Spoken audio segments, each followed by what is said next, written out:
This is a personal review of the book The Artist's Way by Julia Cameron.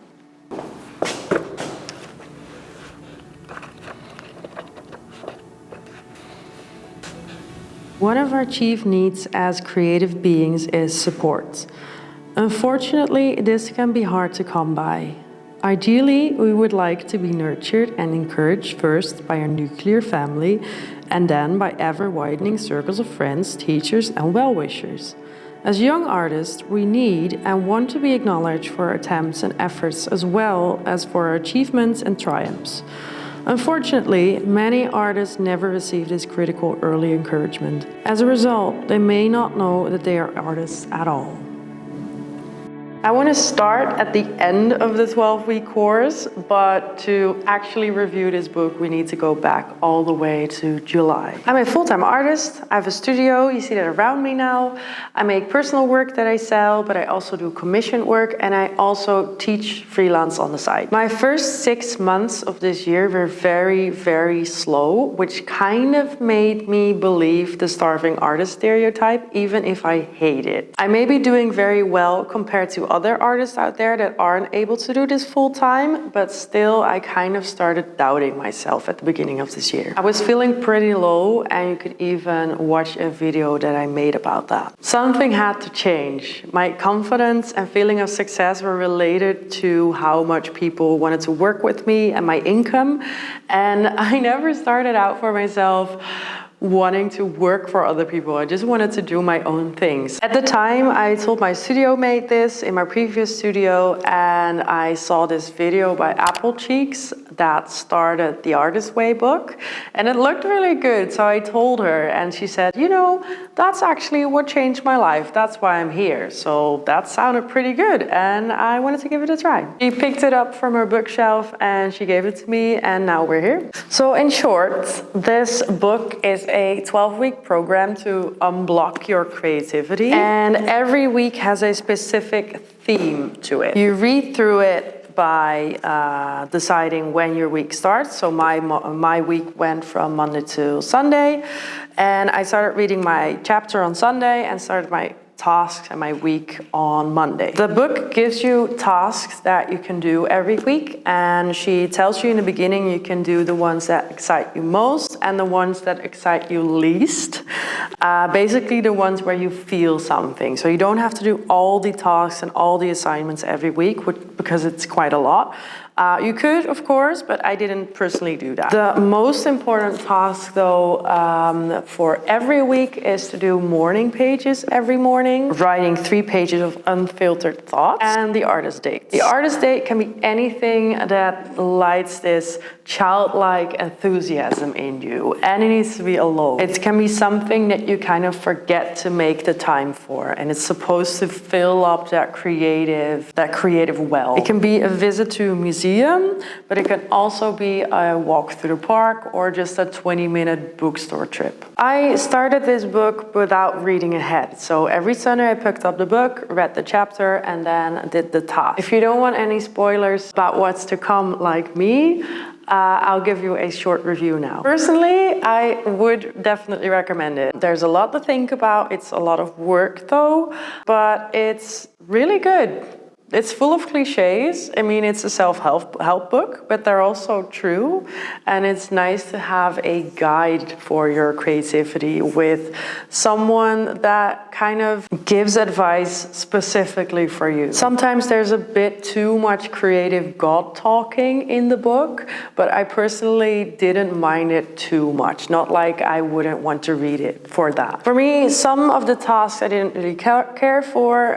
Some were really good for me, but I also know that all those tasks are really personal. So the ones that I really liked could be boring for you, and the ones that I didn't like could be super interesting for you. Writing every day turn out to be quite a lot. At the same time, it's only 15 to 20 minutes a day, which is pretty good. And it seemed a little bit like meditation as well. I don't meditate, but I did write.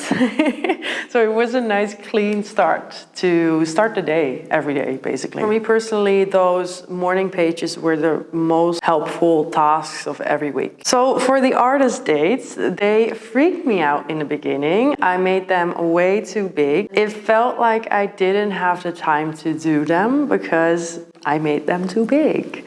And it's basically what she says in the beginning as well. Don't make them too big. Look at the artist dates as something that you can fit in your regular day and kind of try to recognize the opportunities that you have in a day, like a lunch break. You can do a 20-minute walk in a park and look at flowers.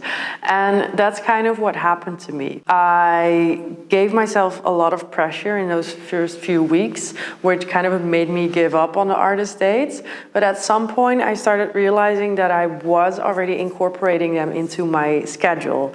And I recognized that once I walked past the bookstore, I could just go in and I could just look at some things. And I didn't do that in the beginning. And that's why I kind of felt like, oh, I need to go to a museum or a gallery. And that's not necessarily for me what my inner child would be excited about. There's, for example, a local garden near my studio, and I went there a lot more times than I used to. And I took those breaks to go outside as well. So it kind of made me aware of that time. I even did a clay workshop, and that was a lot of fun. And I normally maybe wouldn't have given myself the time or the money to do that, but it did make me have fun. It made me have this childlike fun, and I didn't even make something that I usually would make because I kind of wanted to make something cute, and I never really draw cute stuff or whatever because it was just some different medium, so I tried something else.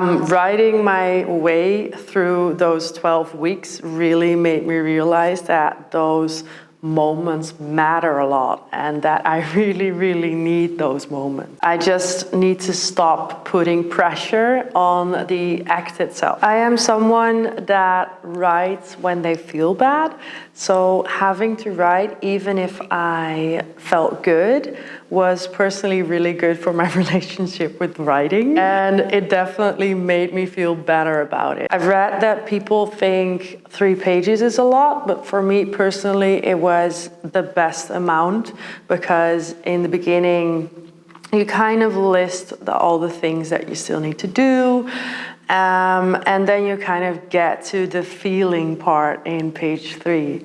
And for me, that was the great balance. So I would absolutely recommend in the beginning to just keep yourself through those 3 pages and don't cheat your way through it.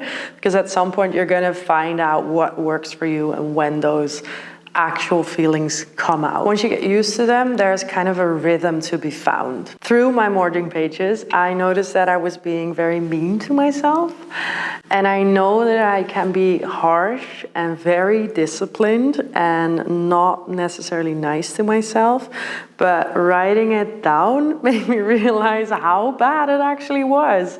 And so I ended up in my morning pages actually comforting myself a lot more. And in writing those thoughts down, instead of having them in my head, I could really read how useless those thoughts were. In the morning pages, I started talking to myself. I was being nice. I was showing compassion when some days weren't the best that I planned they would be. I was telling my thoughts that it were okay to be that way. Since I dated all my entries, I could also track those bad days and see that they weren't actually a full week or a full month of bad thoughts, but they were actually concentrated on a few days. And normally it feels, when you feel bad, it seems like it lasts forever, but because I could read them back, I could see that that objectively wasn't the case, and I couldn't fool myself with those bad thoughts. And I think that was my biggest takeaway from the book, just being nice to myself, having a moment of meditation, what needs to be done, and recognizing the few moments that you have for an artist date or for something that spikes your curiosity. The next part, I go into a little bit more of the book, but there are spoilers, so if you want to skip that part, you can go to the time you see listed below, and you can hear my conclusion on the book. We're getting comfortable because I'm going to talk you through how my Artist Way weeks went. So this is not spoiler free. There are a lot of spoilers. The edition that I have is this one.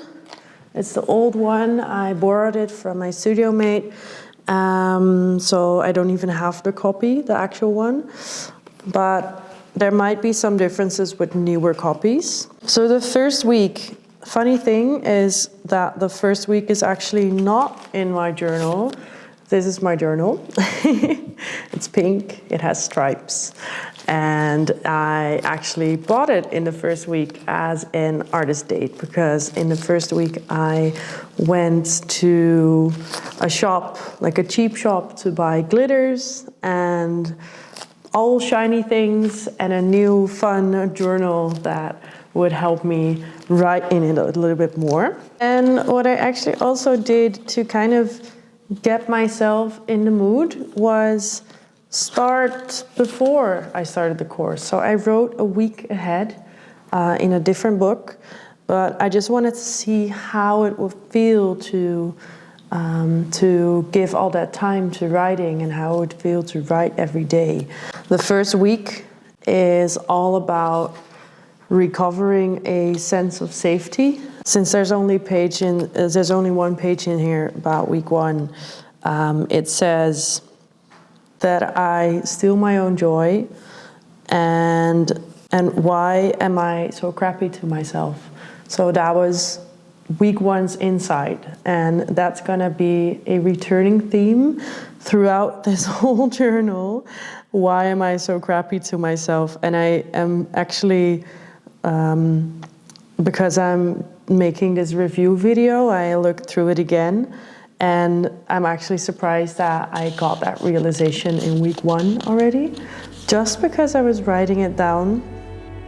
Week 2, recovering a sense of identity. Creativity flourishes when we have a sense of safety and self-acceptance. Your artist, like a child, is happiest when feeling a sense of security. As our artist's protective parent, we must learn to place our artist with safe companions. Toxic playmates can capsize our artistic growth. Not surprisingly, the most poisonous playmate for us as recovering creatives are people whose creativity is still blocked. Our recovery threatens them. As long after we are blocked, we often felt that it was arrogance and self-will to speak of ourselves as creative artists. The truth is that it was self-will to refuse to acknowledge our creativity. Of course, this refusal had its payoffs. We would wonder and worry about our arrogance instead of being humble enough to ask for help, to move through our fear. We could fantasize about art instead of doing the work.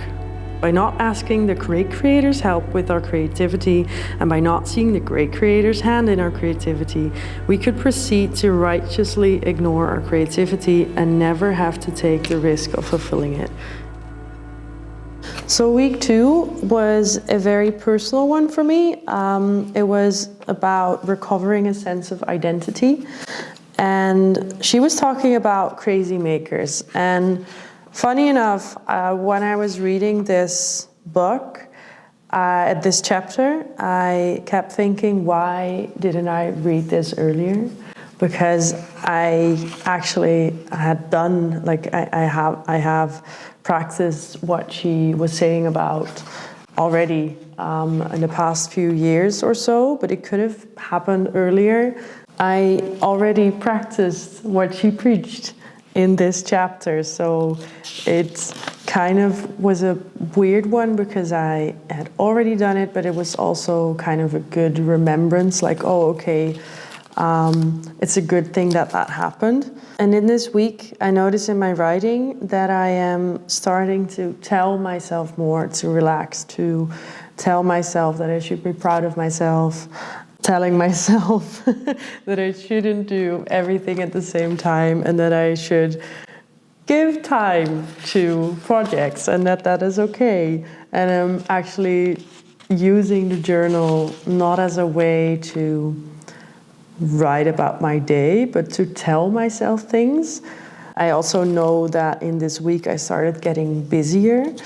The new studio where I just moved in started going around, and like those plans that were kind of happening, and there were some job emails coming in. Being busy has been like a theme throughout this whole course. Like, why do I feel busy? Do I want to feel busy? Is it a good feeling? And that was very big in this week. Week 3 is called Recovering a Sense of Power, and it starts by telling us anger is fuel. We feel it and we want to do something, hit someone, break something, throw a fit, smash a fist into the wall, tell those bastards we are nice people. What we do with our anger is stuff it, deny it, bury it, block it, hide it, lie about it, medicate it, muffle it, ignore it. We do everything but listen to it. Further in the chapter, she goes into critics, and personally, it's weird because now that I read it, I remember it had a big impact on me, because when you put out your work, it's so personal and people are going to say something about it, and you don't always want to hear what they're saying, and you often don't agree with it either. And especially if you want to get funding for an art project or whatever, I canceled those things because I just didn't want to hear someone's opinion about my work, even though it has like a really big monetary backlash. But that's how angry some things make me feel. In my journal, it's not that big, but I do remember it had a big impact on me. It's about the point of making art, and it says, I just don't see the point. There is a point, it's a very big one, and it's my own mental health. You need it to be alive. And I mean, I know that's a pretty big statement, but it's honestly really how I feel. And reading it later, because I wrote this in August, it just makes so much sense. Oh, and something else happened this week that I kind of set in motion just before starting the Artist Way, because I felt like I was not doing the best job of marketing myself actually as an artist. I was doing more commission work and stuff like that. I felt like that was the only way to earn an income. And I was like, no, that's not true. There are lots of artists that sell original paintings. So I made like a strategy to do these kind of shop drops, and I released the first one around this time. And around that time I also sold my first big painting, which was a big confidence boost. Crazy enough, in that month I sold 4, which was pretty insane. It's not normal for me, but it did happen during the Artist Way. So, you know, I'm not saying anything, but pretty cool. And a big thing in this week was realizing that I don't celebrate that enough. I noticed that I was just jumping to the next. That next wasn't going to be better than the first. And because I didn't celebrate it, I just had to rush to the next thing in my head. And that was a big realization in this week. All right, so week 4 was a big one. It's called Recovering a Sense of Integrity. This was also the week of a reading deprivation. And now this is a book from the 90s, so a reading deprivation doesn't really count anymore. It's more like world deprivation. There's no phone, no TV, no games, no reading. That was a hard one. I think it was a really good one for me. She even says so in the book, like, this is a very hard week. please try it.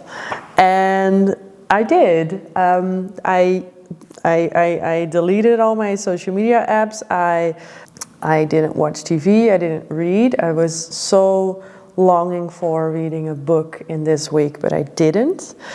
Instead of waking up and scrolling through my phone, as I do, and I think many of us do, I texted friends, which is technically also reading, but it's in a, I mean, that for me, that was okay, you know. I texted friends, I stared out the window, I was very silent. I was very bored by the end of the week as well. I wanted to quit, and at some point, actually, because my week's from Monday to Sunday, on Sunday I got some bad news and I felt really, really bad, and then I actually quit because I just wanted to escape to somewhere else. But still, I think that those 6 days or 6.5 days, they were very good for me. And I remember saying, I want to do this more often. I really, really want to do this more often.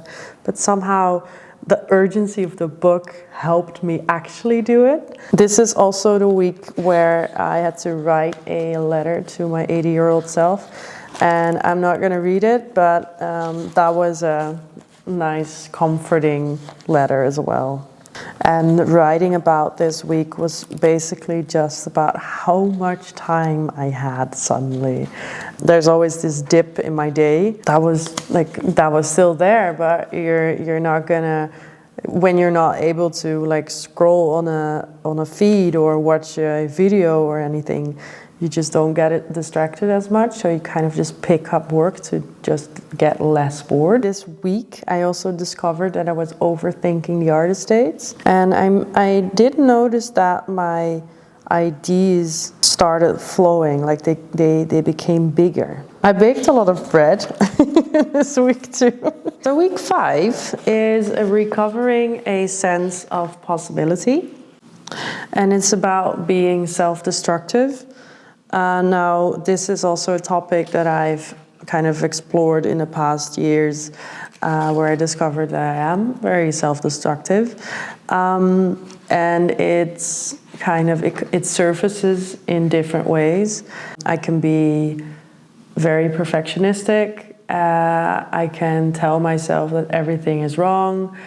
And I can just not be nice to myself, but that's kind of what I discovered through writing. And it never helps. It's about finding joy in things that you would not find the time for. And I think this chapter was also a very good reminder of that I should take the time to do fun, new things, like I should do a workshop in claying, you know.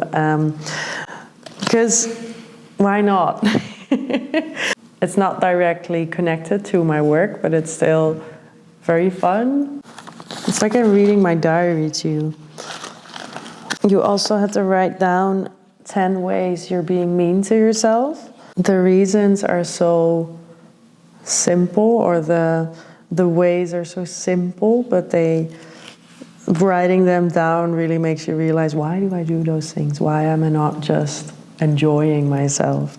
And it's not going outside in my break, feeling like the day is worthless if I sleep in, postponing a task that takes a few minutes for a whole day and constantly thinking about it, being awkward, not eating well, blah, blah. It's all so basic and also cliche, but then you do those things every day to yourself, at least me. She also says something about 10 items that I would like to own. I'm not a big spender myself. It's more work-related or gifts or big things. But I wrote some things down that I personally don't even care about anymore, because they're like materialistic things. I mean, they would make me happy for a little bit, but I don't care that much. But I do care about the things that I wrote down, and I want to do, like doing a baking workshop, just simple things like reading a cafe, go secondhand shopping, take an extra day off, spend a full day morning and night at the atelier, which is the complete opposite of take a day off. But those things I really enjoy, and it's kind of fun to read through them right now. Then we're already in week 6, which is the halfway point. And week 6 was recovering a sense of abundance. And that is about money. And I'm very good with money, but I have a very bad relationship with money. Just like some topics before this, I've already explored a lot of this. And I am aware that I have this relationship with money. So I kind of went into it a bit different than... I had my personal financial crisis a few months earlier. In which I explored basically my whole relationship with money. So this kind of came a bit late, but still I think it's a really good one if you hadn't done that before. And you basically had to write down every day on what you spent your money, on what you earned, stuff like that, thinking in abundance. I kind of hate that word, but it does... In some ways it works, and in some ways it's also very privileged. Because there is not always abundance. You can only think in abundance when there was already something. But I still enjoyed this chapter. It's just kind of a reminder of how everything works. And I also discovered that I was overworking myself. And I know this was a very busy time for me as well, but leading up to September, which was even busier, but still I make my own time, I make my own schedule. I can just say no to things if I want to, and I don't have to start 1,000 projects at the same time, and that also has to do with money, because I feel like I have to do everything. It says here, professionally, I'm very proud of myself, by the way. So week 7 was about recovering a sense of connection. And it's about jealousy, perfectionism, and taking risks. How perfectionism ruins pretty much everything, because you're never going to get as far as if you're doing something where you're failing constantly. And I think perfectionism is kind of slowly creeping up to me. Like, I've never felt very perfectionistic in my creative work, but I have in my business work. So if I release a product or like a new thing, releasing this channel, releasing a video, I feel like it has to be perfect, but it never is. So I'm kind of letting go of that feeling more and more. And actually there was one task in this week that I forgot to do, and it's take yourself into a sacred space, a church, a library, grove of trees, and allow yourself to savor the silence and healing solitude. And I really love that. I want to do that later on again. Let me see, what was the realization in week 7?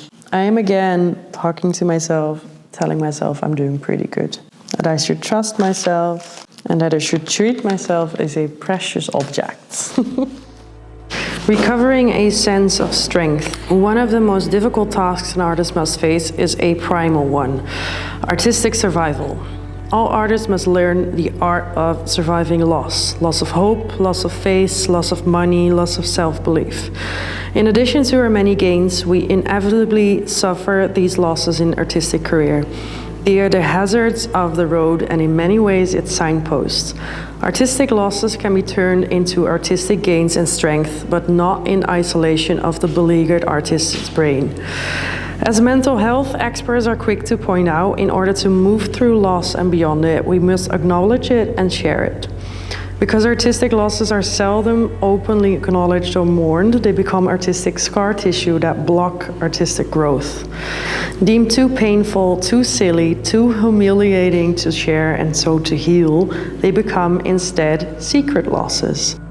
Week 8 is recovering a sense of strength. It's kind of about how to keep going even if something unexpectedly not nice happened, and how that shouldn't get you down, and it's just seeing it in a different light. And especially again, if you're talking about critics, if you're talking about funding, you're gonna get feedback you don't like, but still you are the artist, you are the one that's making the work, the personal work, so it's gonna be personal to you. But how do you separate that part from actually making the stuff? And it's also about setting clear goals, because she gives the example of two actresses, and one wants to be famous and wants to be in magazines, and the other one wants to be recognized for a play that she's doing, and it's not a personal goal. And that was also, I think, a good one, because kind of once you have that goal, you can kind of work towards it. You can take different steps, even if those steps are hard. You kind of can, through the years, work your way towards it. And I realized for me that was not the goal that I've been working towards the past years-ish. And because it's a lot about fulfillment, and I feel like as a painter, as an artist, you kind of have to want to be in galleries, be in museums, be doing big exhibitions. Like, one of the first questions that I always receive is, where are you exhibiting? What's your next project? And I do have a next project, but I don't have a next exhibition yet. And it feels like this, it feels like there's judgment in there, even though there maybe isn't. It's being meant in a nice way, but because it feels attacking to me, because I feel like I am doing wrong. And I think in this week I started realizing that, I mean, it's been going on for a year. It's not like in this week I decided that's not for me, but in this week I wrote it down and I started realizing, hey, maybe I actually get more fulfillment from sharing everything of me instead of just the work to a select group of people. Maybe I am more a person that likes or that enjoys sharing personal stories alongside my paintings. So it's not just the paintings that I like sharing. And it's not just that one critique from one important person, because usually I don't even like that person. And I prefer it to be more people like me that enjoy watching my work and watching me, I guess. It would be inspiring for me when I was young to watch someone talk about their insecurities and stuff like that. I think that's being shared way too little, and that was kind of my point from this week. Like, oh, maybe you should just follow what you want to do. And because I started realizing that, I was also realizing that I wasn't actually painting as much. And this is the first time that I read painting first. And I talk about it a little bit in my last studio vlog, but I felt like I was giving away my energy in the morning to admin things that didn't need my creative energy. So I started by just making things in the morning, and it made such a huge difference. I still don't do it every day, but then we have week 9, recovering a sense of compassion. And that's about blocking yourself for success And this was, I'm saying it with every chapter, but this is very, very recognizable. Having the opportunity, but then not taking it because you're afraid. There's been like a lot of new things in my work life recently, and I've tried to say yes to everything, even though it scared the shit out of me, and it did. I still get very anxious, but then I kind of try to put it into perspective, like, okay, so if you don't do this, what will it bring you? Well, nothing. Maybe peace and quiet, but also probably not, because you're gonna be sad that you didn't do that thing because you were scared. She gives an example of a screenwriter has an agent interested in wrapping a script, but just a few changes, he doesn't make the changes. It's so sad, like you just need to do a few things. I even see it in my students now. Like just finish the thing. It just needs a little bit, and then you don't do it. And why? Why don't you do it?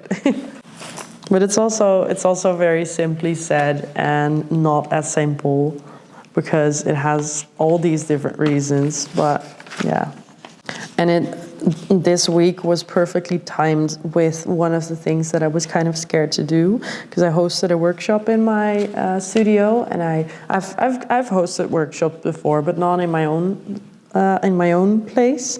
So I had to organize everything else, like furniture, materials, whatever. I was really nervous for that, but it went really well, and I want to do it again. So this was a really good timing for that. I didn't say no, I just pulled through, basically. So from week 10, we only have 2 weeks left, and this is when I noticed I wasn't being as strict with it as I was. I guess because I felt like I had already received the most insights. They were scattered throughout all the weeks, and then week 10 and 11 and 12 felt a little bit like, oh, I need to do those too. But I did. I took the time. I just discovered that for me, writing on the weekends wasn't feeling necessary. I didn't want to take 20 minutes out of my breakfast time, you know? And I needed those things mostly for my work time, and that's from Monday till Friday. So I kind of accepted that it was okay to just write when I needed it. So that was around week 10-ish. And this one is called Recovering a Sense of Self-Protection, and about workaholics, which I am as well, I discovered. I never thought I was, because I'm really sacred with my off time, but then I also find it very hard to take a week off. Oh, and this one was also about the deadlies, and you had to cut 7 small strips of paper and write the following words: alcohol, drugs, sex, work, money, food, family, and friends. And then write, once you pick that word, write 5 ways in which it has a negative impact on your life. And even reading the assignment, I already knew the answer, so I did, and I didn't really get new insights on that, but I did think it was a fun assignment if you'd never thought about that before. Week 11, Recovering a Sense of Autonomy. And it's about exercise. And it's also about filling your cup, a meditation, some sacred spot in your house where you can kind of regroup and create, and acknowledging that if you do not, you're gonna get, in her words, crabby. And I recognize that if I do not create, I get inside my head and I'm getting depressed, and it's going downhill, and I'm gonna doubt myself forever. And I wrote down my nurture possibilities, like the small ones, the big ones, and also the promises.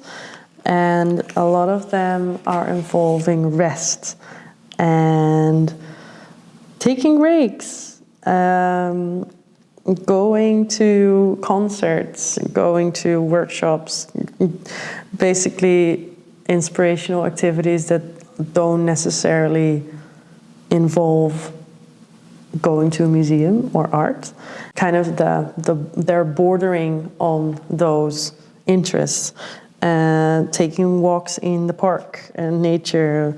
And it does actually say, look at art in real life. But the things that I like and not the things that I somehow feel I'm supposed to like. Bake more bread. Bread is a theme in this journal. That's what I also noticed in this week, that I was taking things from the earlier weeks and applying them to the later weeks. So, for instance, here on October 17th, it says, I celebrated 1,000 subs. And normally, maybe, if I hadn't recognized that I was being so harsh to myself, I would have said, great, let's get to 10. And that's it. But now I actually told my partner, and he bought a bottle of cava bubbles, and we actually celebrated. And it's just such a small thing that makes it something real and not something that just passes. And I think it's fun for me to read those kind of insights that they have roots now. They have roots in my life. And this was also not necessarily a good week. Like, I had a bad day and I had another bad day, but still, I think it's in general, it's feeling better. Yeah, I had a great painting day, and I recognize that I had a really great painting day. There's some tasks in here in week 11 that I didn't do. Maybe if I felt better that week, I would have done them, but at the time I just wasn't really feeling them, so I skipped them. But now that I'm reading them, they look pretty good. Like, get yourself a special creativity notebook. I happen to have one already, but list the 5 ways you plan to nurture yourself. I did do that. Write and mail an encouraging letter to your inner artist. I think that one is really nice, to actually post something to yourself. Then we have the last week, and in the last week it's about recovering a sense of faith. This was weird because I knew I was going towards week 12 and I didn't want it to end, so I kind of sabotaged myself by not writing as much and not looking at the book. Like, I didn't want it to end. But then at some point I was like, okay, wake up.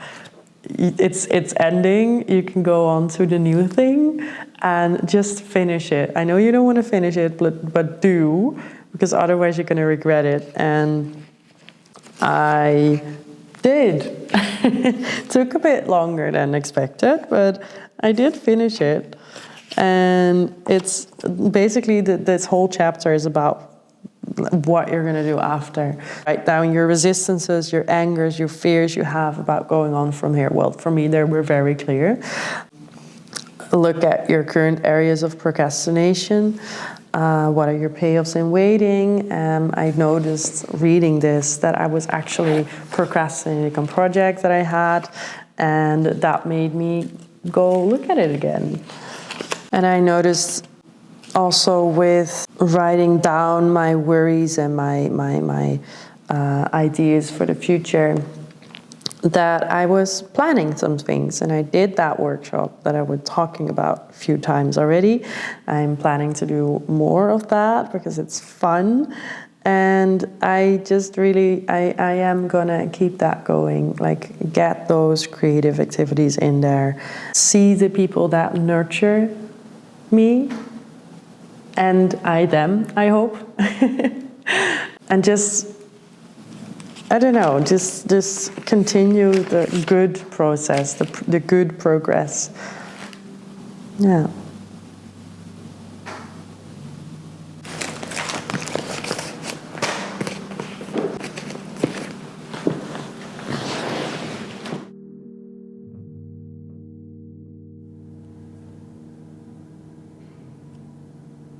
One last assignment from the Artist Way week 12 is to make a jar with all your fears, hopes, and dreams in them, and to put everything in there on a piece of paper. And I'm not gonna do exactly that, but I'm gonna do something else. It's been so surprising to me that a lot of you send me a well thought of comment almost every day. And it seems like a waste to just let them sit there. So I wanna print them all out, put them in a physical place. So in case there are gonna be haters, I can literally look at that jar and be like, oh wow, there are so many nice things to be said by all of you around the world. So that's what I'm gonna do.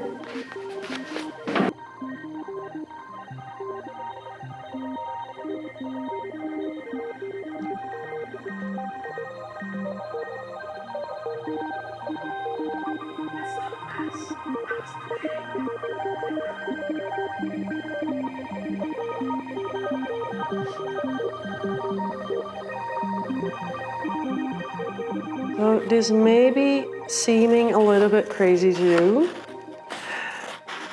but I think it's just really nice to appreciate digital things in the physical world, which is why I print out a lot of my digital sketches as well. And when else are these digital comments ever gonna go into the real world unless I print them? If they stay digital, then I'm gonna look at them once and that's it. Bringing them out in the physical world, it kind of makes them real.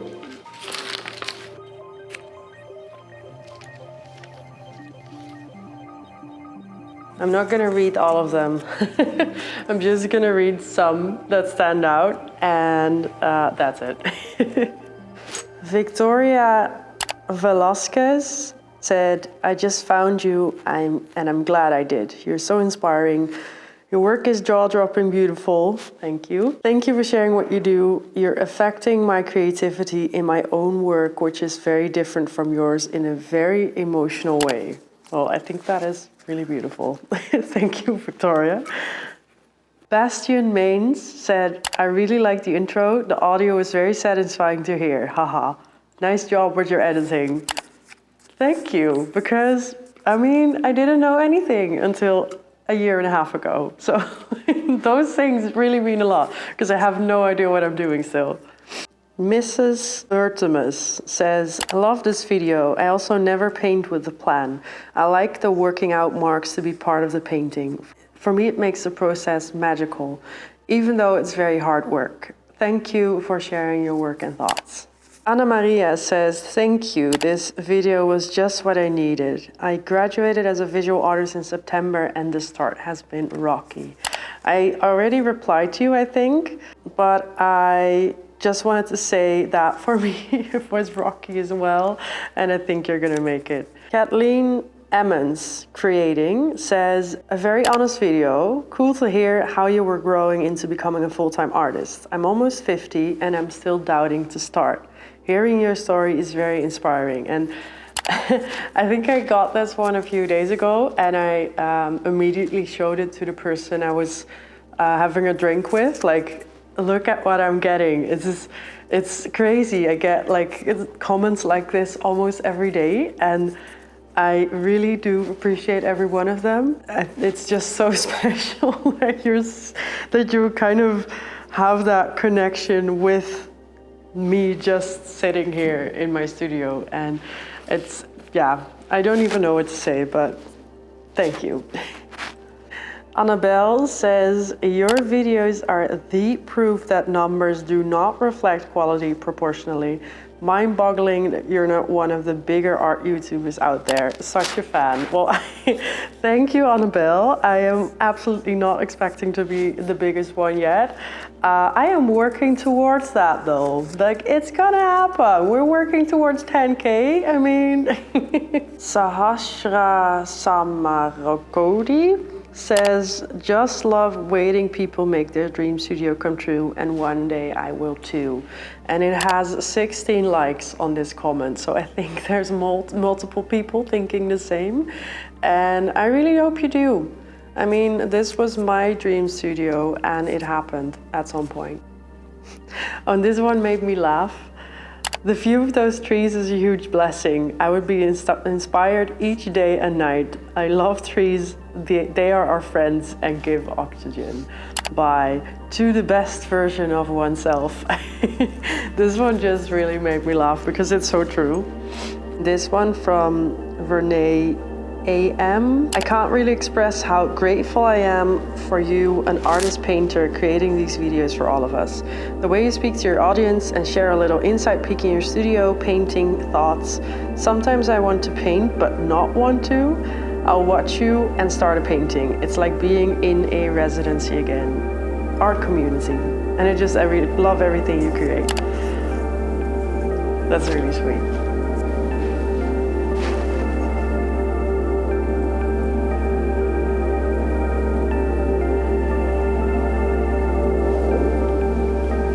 I want to add one more thing. I do think this book has made it way faster to recover myself or to get out of that low. However, I think that because it's been in my head for a full year already, that I've been working through some things already that are in this book and that have had more time to manifest itself in me.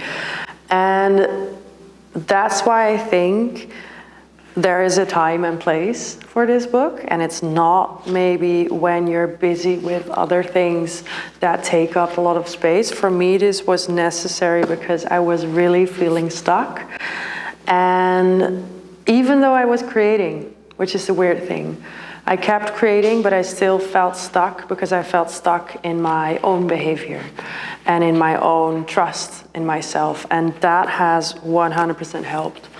I do recommend this book. I really, really do recommend it, but there is a time and place. She even talks about it. I think she calls it synchronicity and how that impacts your life. Like, give time to something and give energy to something so that it can grow, and that is something that I've come to realize.